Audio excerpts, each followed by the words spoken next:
Have you ever pondered what happens after we shed our mortal coils? Is there a place like heaven? A question as old as humanity itself. A vast array of beliefs surrounds this concept, shaped by cultural, religious, and personal perspectives.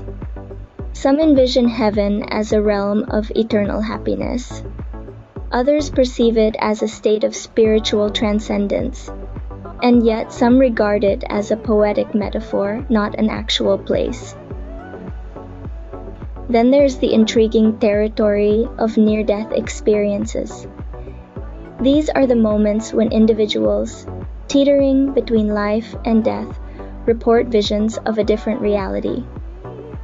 Some of these accounts describe encounters with a place of unimaginable peace and tranquility, a place they identify as heaven. So what do we make of these narratives? Are they hallucinations, spiritual events, or glimpses into an afterlife? But what if someone claims to have experienced this abode of peace and tranquility? Let's delve into one such account. Meet John Doe, an ordinary man with an extraordinary story. Now, John is just like you or me. He enjoys a good book on a rainy day. He has a fondness for old movies, and he's never been one to shy away from a hearty debate.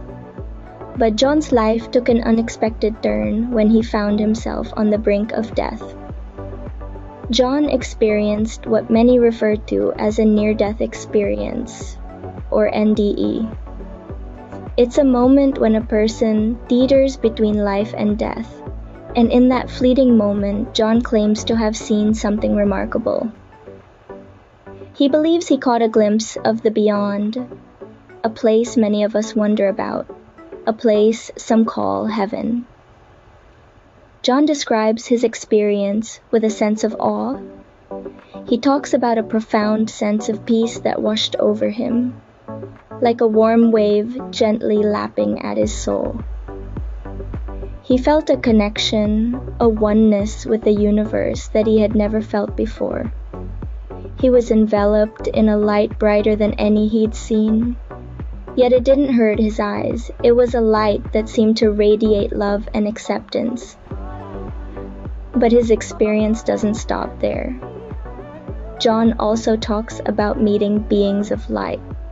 Among them, he recognized his grandmother, who had passed away many years ago.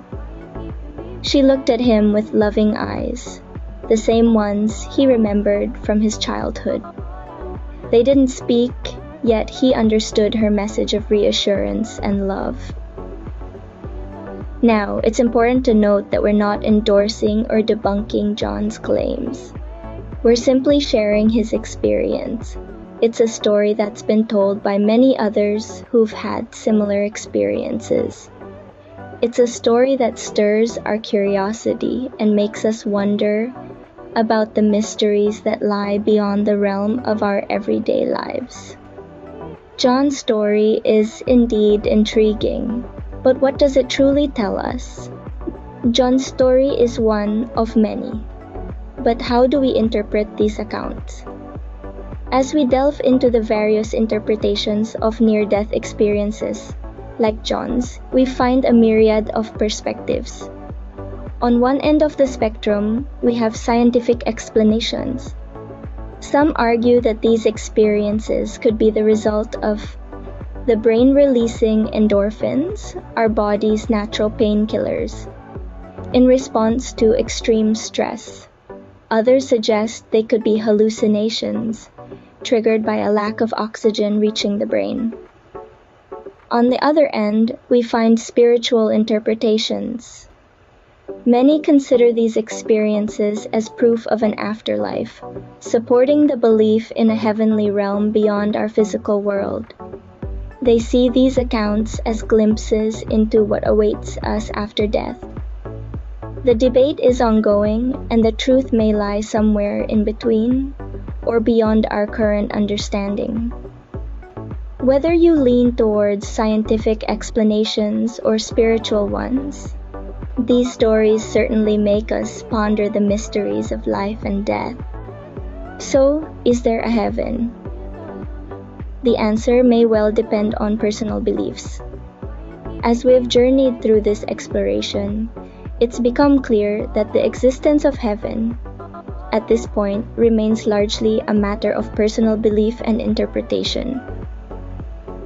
We've heard John's riveting account of his near-death experience, which he believes was a glimpse of the beyond. Yet, while captivating, his story doesn't definitively prove or disprove the existence of heaven. What it does, however, is fuel our curiosity, stoke our imagination, and provide food for thought. It allows us to ponder on the profound questions of life and the afterlife.